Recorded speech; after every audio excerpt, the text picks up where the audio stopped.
welcome. I am Dr. Mark Davies, and this is Building Resilience while confronting COVID-19, video series on resilience building for BCEHS personnel. Hope everybody's doing okay out there. Hope you're surviving it. It's starting to get long, and that can be hard. I noticed this month while taping, just a lot of people are just starting to get worn down by this. So I hope somehow that this series is helpful and encouraging to you.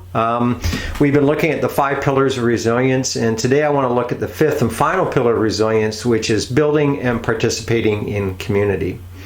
It's funny because that one seems like it's a footnote to everybody. Almost all the resilience literature is really focused on the individual, what the individual can do, and yet we know through research that the most important thing to positive mental health is strong social connection. It's just imperative.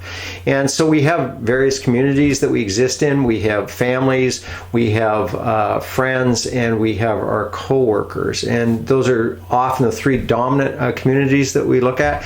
And today we want to look very specifically at families, the stress that this has put on families. And so for those of you who are single, you might find this maybe not as pertinent to you, or even some of you single parents. Hopefully there'll be some strategies that you will be able to use in here, but we do talk about partners quite a bit, and that might not be pertinent to you.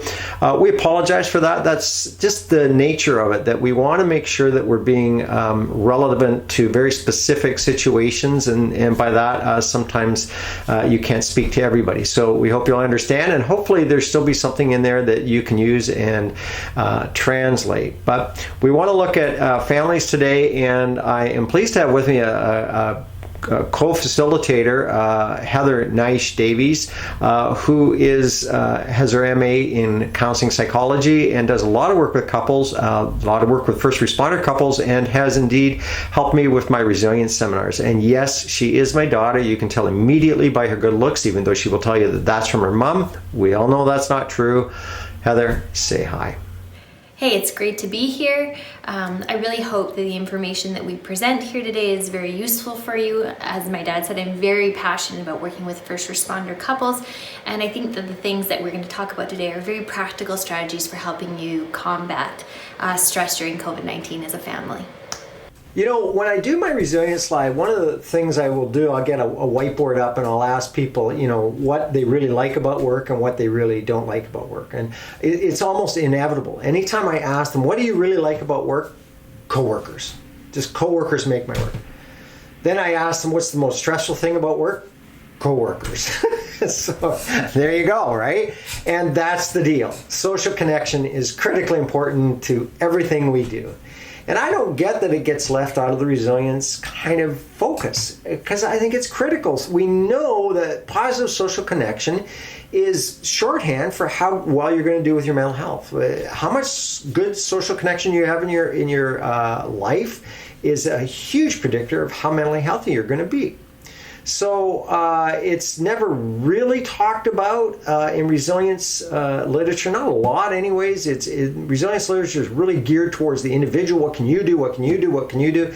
And I understand that part of this series is a lot like this, but really, I think it's short-sighted. I think we really need to add on the component of what can we do together. And how can we build resilient communities together? It's not just us facing this, it's what are our social support programs. So typically for most people there are 3 areas of significant social support. One is your co-workers, your colleagues at work. The second is friends, the group you just hang out with, and then the third is your family, whatever constitution that looks like. So maybe living with somebody, maybe your family of origin, maybe with kids, whatever it is, that's the third one. And one of the interesting things is that with coworkers and with family, there's always duty and stress. Coworkers is a business, and you've got to figure it out, how to make it work, et cetera, et cetera, et cetera.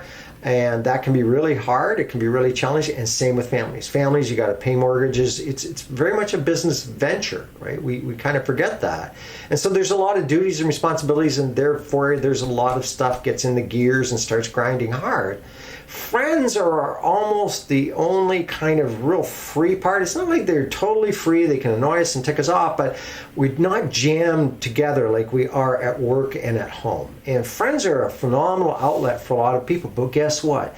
In COVID, friendship has been really kind of pushed away because of social isolating. So out of these three groups, you can almost remove that group.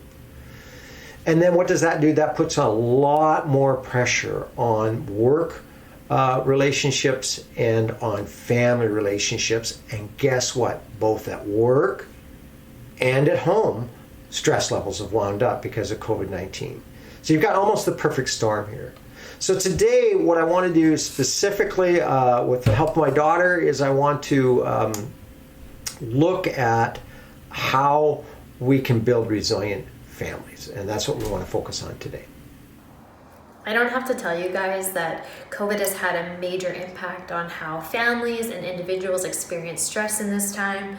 I think some of the statistics that really speak to how we're dealing with stress as individuals, families, and as a culture are statistics like the fact that alcoholism has gone up by 40% since COVID began. Pregnancy is on the rise, divorce is on the rise, and domestic violence is on the rise. So what I'm saying basically is that when a global pandemic hits, we all get drunk, have sex, find out we're pregnant, fight about it, and then get divorced. Yeah, because that's always been the recipe historically to dealing with stress well. This is not what happens in Vegas stays in Vegas. This is our daily life. And there are pressures being put on families that have never been there before. Some of the things that you guys are dealing with that you've never had to navigate previously are perhaps things like financial stressors. You may not be able to pay your bills. Perhaps you had a partner that is no longer able to work, or roommates. If you're a parent, you're trying to navigate what it's like to have your kid at home full-time, be a full-time worker and a full-time parent, and trying to be a full-time teacher at the same time, which is pretty insane. Normal routines, just going to the store has been disrupted. You have to wait in a lineup. You don't know if you're going to be able to get in that day at Costco. You have to wear a mask. You don't know if the person in front of you is going to get you sick, and you don't know, is there going to be toilet paper? These are huge obstacles and huge stressors for us to have to navigate. We've had a major loss of comfort, a major increase in fear, and in addition to that, we've lost our major sources of coping. For instance, things like going to a restaurant with friends and blowing off steam, going out and playing game sports, or going to the gym to just deal with it and have a moment out. And just being able to hang out and have a conversation, or drop your kids off and have a date night with your significant other.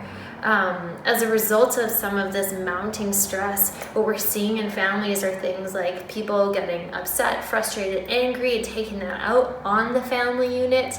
And then that's spiraling into guilt and shame and frustration, which kind of brings people back into that cycle. The more frustrated they get, the more likely that they're going to end up with their family in fighting. In addition to that, we've seen a major decrease in mental health for individuals and for families as a whole. On top of the normal stressors that families are facing with COVID, first responder families have, of course, a bit of a double whammy. Even without COVID, the work challenges are extremely unique and put incredible pressures on the family. You see trauma all the time, and you begin to internalize that and carry it, and you protect your family from it. Shift work, and families don't really understand you don't get 4 days off. You're kind of sleeping the first day, and then the night before or the day before, you're really kind of gearing up. And if you've been in it a long while, you're starting to feel anxious. And now even what you do at work is all changing. The PPEs, public perception of what you do. Why aren't they running? Why aren't they going in quicker? You've got exposure fears yourself, like, am I going to get it? Am I going to bring it home? Some of you have chosen not to be with your families, so the whole isolation part of that. And so there's a lot of pressure being put on first responder families. And often on top of that, because of the very unique experience, role, lifestyle you have, as a first responder, the longer you're in it, oftentimes one of the things that happens is you just don't feel like your family gets it, or you don't even feel like you can share it with them. You want to protect them from it. And so there becomes this wall, and almost the people at work become your true emotional support system. So a lot of pressure put on first responder families, and jacked up even more because of COVID-19. We all have this thing called the window of tolerance, and basically that's the amount of stress we can tolerate in a healthy way. It's basically our comfort zone. It's the place where we can creatively problem solve, or we can deal with conflict, and we're like, okay, this is okay. Where we can think rationally and come up with decisions in ways that are calm, where we don't feel overwhelmed or withdrawn. When things like extreme stress come along, or lots of little stressors, such as maybe what's happened with COVID, people may start to experience things, and you may have started to experience what's called hyperarousal or hypoarousal, as you can see on the chart. Hyperarousal is characterized by something called fight or flight, which I'm sure you're very familiar with because of your work. Fight or flight will often push us to take an action step like run away, makes us feel anxious, makes us feel our heart racing. We may have racing thoughts or anxiety, or we may want to come at somebody and fight. So that means, like in our daily life, a work stress happens, and all of a sudden something that would be totally normal, you're either wanting to run away from it, or you're wanting to fight what's happening. On the opposite side is hypoarousal, and hypoarousal is basically sort of a freeze response. It may be characterized by things like feelings of numbness, overwhelmed, emptiness, and paralysis. So when something like COVID comes along, significant stress is being put on our bodies. It's not just on us emotionally. Our bodies, our minds, our neurology is actually experiencing real live stress. And what starts to happen is that window of tolerance starts to get very small, because our stressors are pushing down on us. And so it doesn't take much for us to get pushed up into hyperarousal or pushed down into hypoarousal. So we may have noticed things like perhaps we're more willing to get in a fight with our spouse. All of a sudden, your spouse says something fairly normal to you, and you find yourself in a fight, and you're like, I don't even know what happened just then. Just something inside of you just kind of snapped, and you wanted to fight. Or you may find yourself with feelings of extreme hopelessness. And what happens as stress starts to get prolonged is that our emotional tolerance gets smaller and smaller. And in addition to that, we get kind of ping pong, because we can't really stay in hyper or hypoarousal for too long. So we go up into hyperarousal. You may have noticed this, maybe if you've been through grief, that you get really sad, and then you feel nothing for a bit. So it's this ping pong effect between maybe feeling really anxious about all the things that are happening and all the stressors related to COVID, and then this total hopelessness, this sense of depression, because there's so much going on and you just feel like you can't do anything about it. In addition to that, we really don't have a place to escape for the first time ever. And so a lot of those feelings may be being taken out on your family, or maybe being taken out on those that are closest to you. And that makes it really hard to have normal interactions, because you as an individual are struggling to self-regulate, or struggling to deal with what's inside of you. And so one of the first and most important steps is just beginning to recognize when that's happening and what's happening, and starting to take some of the steps of self-care that we talked about in some of the other videos, and that we're still going to talk about, in order to effectively cope with that stress and keep that window of tolerance wide, so that we can effectively deal with the pressures and the stresses in front of us, rather than getting pushed up or pushed down into places where our brain's not working the best and where we're creating conflict around us. You know, when you go through the front door of a call, you go into somebody's home, it's an emergency, and you know what you're doing. You might even not know exactly what's going on, and typically you don't, but you're up, you're geared, you're switched on. So medically you know what you're doing, physically you know what you're doing, and psychologically you know what you're doing. You're going to have to handle all kinds of family stress that greets you at the door, and you've seen it all. You could write a textbook, I'm sure. What the trick is for many first responders, it isn't the front door of the client you go through, it's your own front door. You know, on a call, you're switched on. The problem is when we come home, we're often switched off. And we just kind of leave everything go. And so work gets our best and home life doesn't. And that can lead to a lot of stress and tension. And there are 3 absolutely critical ingredients that you have to develop if you want to develop a resilient kind of home. And that is, you've got to have a strategy. In other words, you've got to actually talk about, what are we doing? How are we going to negotiate this? And the second part is talk about it, which is you've got to have good communication. You've got to have communication that diffuses. Heather is going to talk about that in just a minute. And finally, you've got to have structure. Structure takes a lot of tension away. So we have fairly planned evenings. We have a deck that we draw from, so we'll do a movie night. Sometimes we'll just sit outside and do nothing. Games night is an important night. We read to each other is another night. And then on another night, we all just do our own thing. But the point is, we have structure. We kind of know what we're doing. And when you just leave it to chance, that adds a lot of tension to the family. So we want to develop interventions. We want to develop resilience through strategies, communication, and structure. And here are some very specific interventions that you and your family can begin to use and strategize. Another thing to help build our resilience is to begin to start talking about our emotions.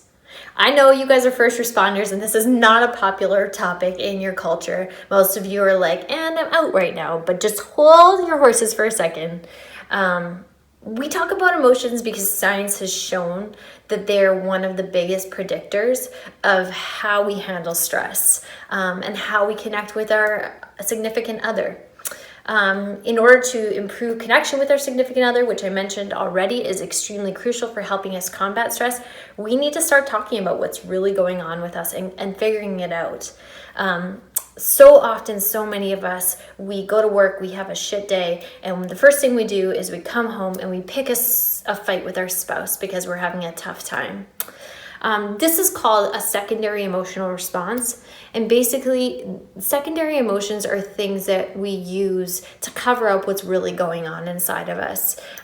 They're sort of the more socially acceptable emotions, anger being a very big one of them. And so what we need to start to do is we need to start getting vulnerable. I know it's a hard word, but it takes real courage to get vulnerable. And vulnerability includes figuring out a little bit more what's going on underneath of those secondary emotions. And we call that the primary emotions. Primary emotions are things like sadness, pain, anger, but only when it pertains to extreme boundary crossing, not irritation, or those are secondary. And so I can imagine what it would be like if you came through the door after having just a terrible day at work and you said to your significant other, hey, you know what? I had a really terrible day today. I felt really helpless. I felt really sad and I felt really scared at work. How much that would change the conversation that you're about to have with your partner and how much more connected you're going to feel at the end of that conversation as opposed to if you come in guns blazing. Another thing that's really important is that when we're practicing doing this is to meet our significant other with empathy. There's something called emotional validation, and basically that means that when somebody tells us something, we need to respond by validating that emotion even if we don't agree with that. Basically what that looks like is, so if somebody comes through the door that we care about and they say something like, man, I am such a failure. I failed at my presentation today. I'm the biggest failure in the world. Well, for most of us, because we care about our partner, because we care about those telling us that, the first thing that we want to do is we want to rescue them. And that's really about our own emotional discomfort. We want to make them feel better because we care about them. And it's hard for us to see them in that kind of pain. And so what we do is we often go, oh, you're not a failure. You're perfect to me, or something else. And actually, what happens when that happens, when we do that? Well, most of us end up feeling more alone in our emotions. Most of us feel like, I guess I can't really share with that person what's really going on for me. We're made to feel small and unseen in that moment, even though we're just trying to help and the intentions are good. What we need to practice doing is something called emotional validation. And what that looks like is even when we don't agree with the emotion, we accept that it's real for the other person. So we respond instead by saying, wow, yeah, I can really see why you'd feel like a failure. You worked so hard at that presentation that you had to do today. And I know you really wanted to impress your boss. And when it didn't go well, I bet you just felt so small inside because you really put your heart into it. That is so hard. And also, you're not a failure to me and you can pick yourself up from this.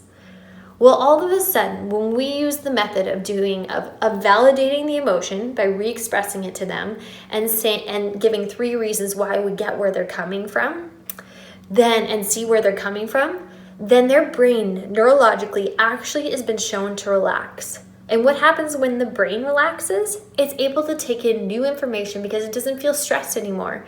And so we're able to accept things like, oh yeah, you're not a failure to me and you can get better. And all of a sudden we're thinking, oh, maybe, you know what? They're on my team. They see me and they still think things could get better. Okay, maybe they can.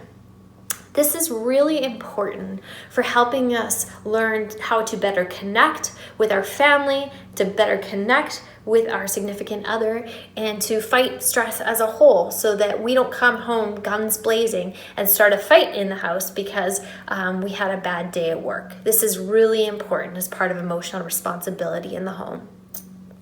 So the second practical intervention would be avoid the empty well argument. I don't know if anybody else ever has this argument, but my wife and I have been married over 30 years, and we had a lot more frequently in the beginning than we do now. Thank goodness the argument's kind of down. But the kind of laundry argument, who did the laundry? I did more than you did. I folded. I put it in the dryer. Why didn't you do that load? Blah blah blah. And you get into this sort of poker game of who did what more around the house. And why didn't you do this? Well, I did that. Well, what about this? Blah, blah, blah, blah. And it's this sort of thing. And ours tended to center in the laundry area. And what we figured out was we weren't arguing about the laundry. We were arguing about our stress levels. Whose stress levels were greater? So think of you as having a well, and when you come home, your well is dry. Like you've got nothing to give. You've got zero to give.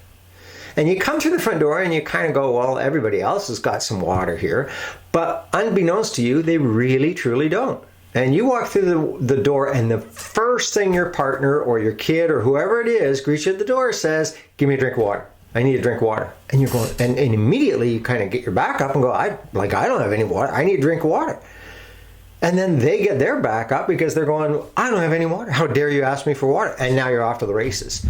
So it's really an argument about who's got more stress in their life. And just stepping back and being able to understand that the arguments about the laundry aren't about the laundry, but that we're really quite stressed.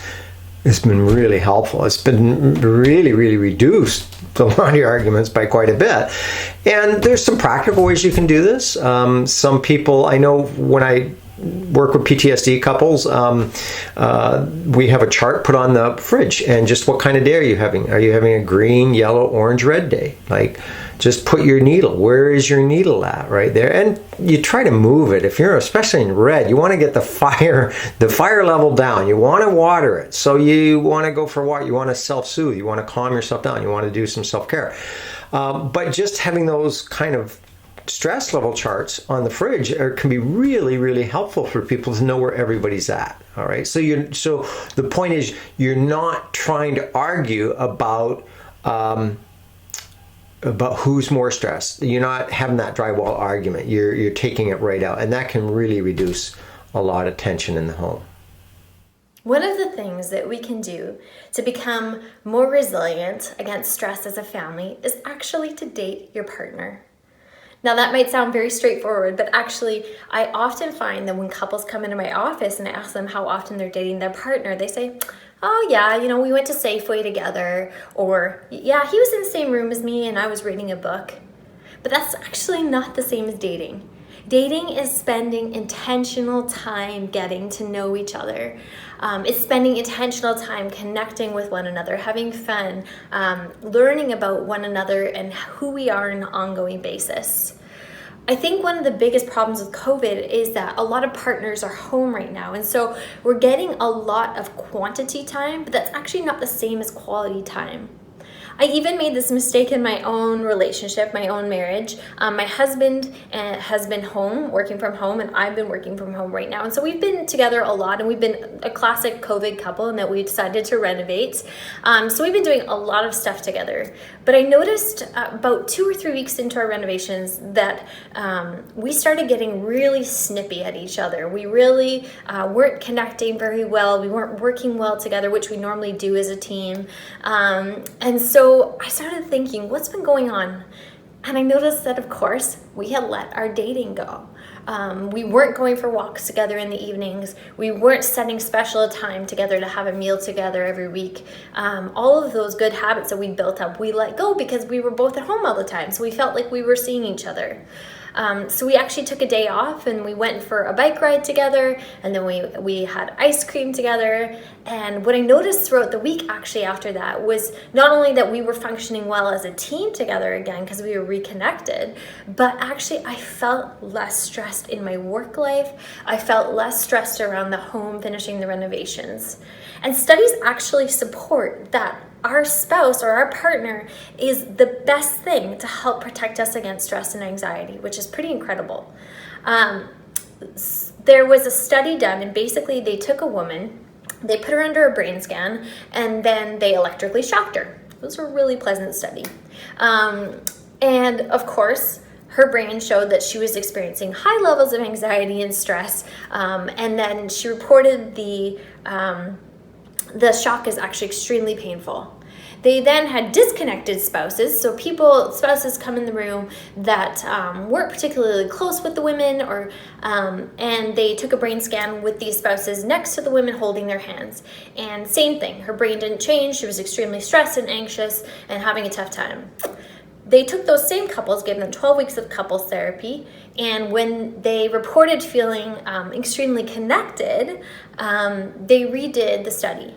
And what they found was that when the partner came in the room and held the woman's hand while she was getting the shock under the brain scan, her brain looked like that of the same as that of a resting brain.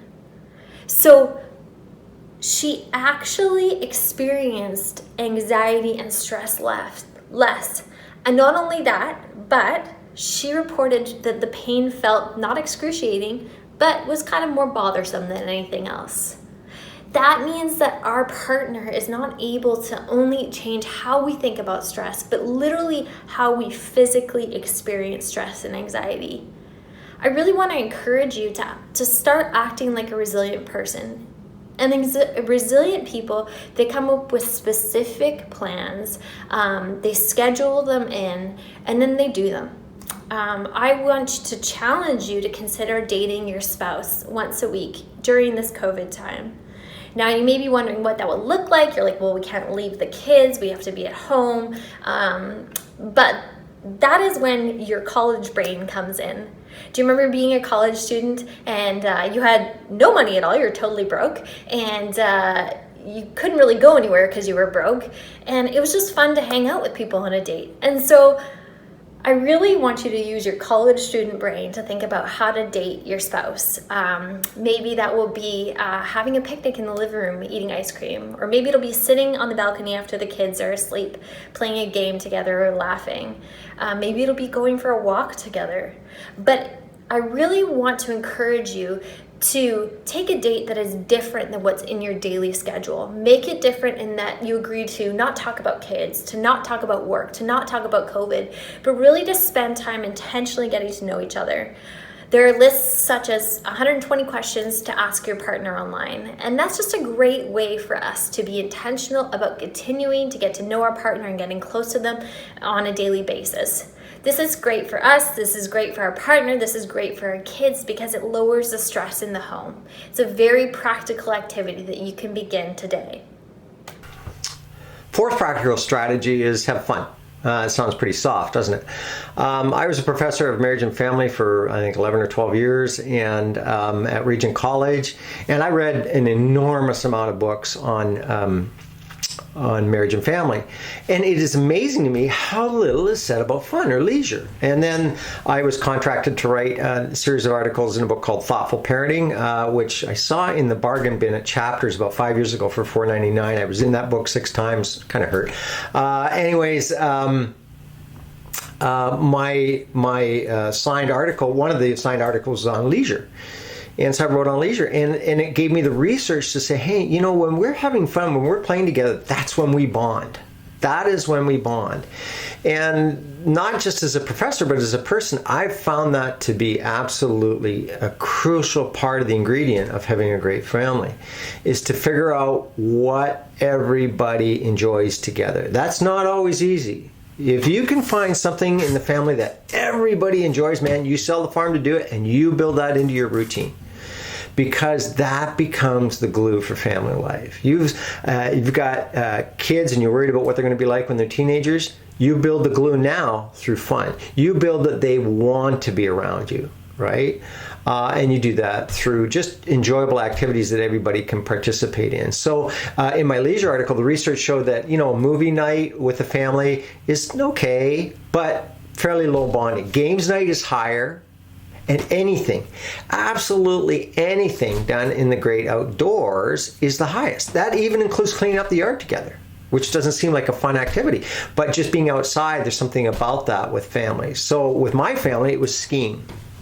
So when we moved to Vancouver, we couldn't afford much, and we could only afford Sunday night at Cypress because that was the cheapest night. And so the deal was the kids had to have their homework done and the rooms clean, and we go skiing, I think at 4 o'clock on Sunday evening. It was a great stress buster actually for us because everybody was getting tense because everybody was going back to school the next day. And how that worked was that, you know, chairlift number 1, you're in your bitchy barky rules. It's like, did you have your room clean? I'm not sure it was clean enough. I'm not sure you should be here. Well, you get off my back, blah, blah, blah, blah, blah, blah, blah. And then, you know, number 2 would be something about schoolwork, kind of the same tone, get off my back, da, da, da. Number 3, chairlift up, all 4 of you are going up the number 3 chairlift. You're talking about what a nice night it is. It's a really nice night. Number 4 chairlift, and one of the kids goes, hey, Dad, I totally kicked your butt on that run. You see what I'm going to do to you in this run. I'm going to destroy you. Now you're in the banner. Now you're having fun. 5th chairlift up, one of the kids will go, hey, Dad, there's this boy I like at school. Fun opens up those conversations. You can't make them happen. It happens when there's grease in the wheel. So this sounds super soft. Fun sounds super soft. It is the grease of all family machinery. If you don't have things that you know that everybody enjoys doing collectively as a family, then you need to start looking for them. That can be as simple as going to the beach, going for a hike, playing with the dog, playing frisbee. It doesn't have to be expensive. It doesn't have to be anything, but it's things that you all enjoy doing together. What they've also shown in resilient people is that they do practices to turn their attention to the good things in the day.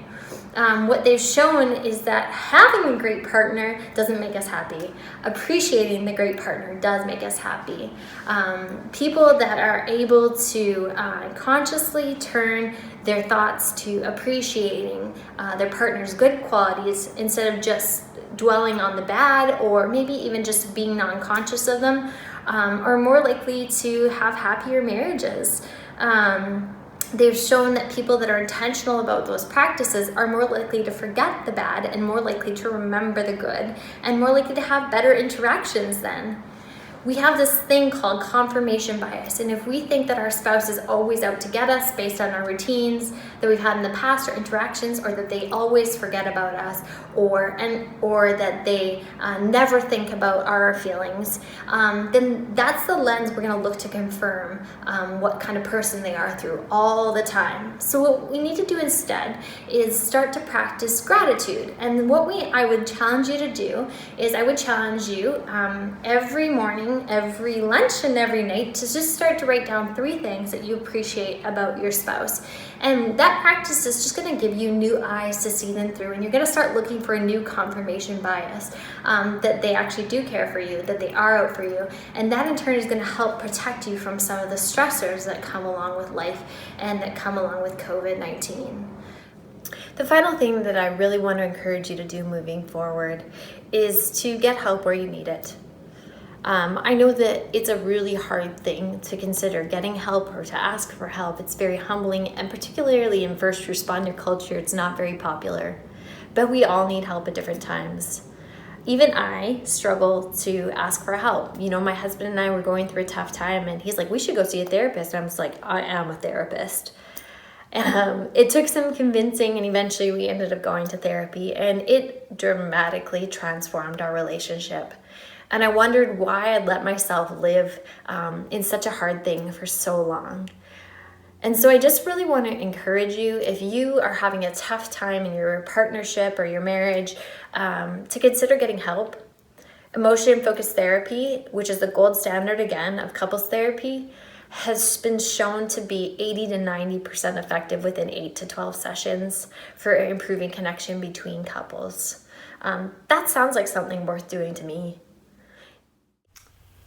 So that's our fifth and final pillar, building and participating in resilient communities. And we made a choice at the outset to focus on families. And we did that because it's so important. As Michael J. Fox said, family is not an important thing, it's everything. And he found that out in his own struggles in life. Despite the fact he was a big star, he struggled with alcohol abuse, and then later on he had Parkinson's, very debilitating disease. And what he found was that a lot of Hollywood just kind of turned their back on him through his struggles, but who stuck with him was his family. And that's such a crucial part of our happiness and our joy. So familyness can be a source of great pain, or it can be a source of great happiness.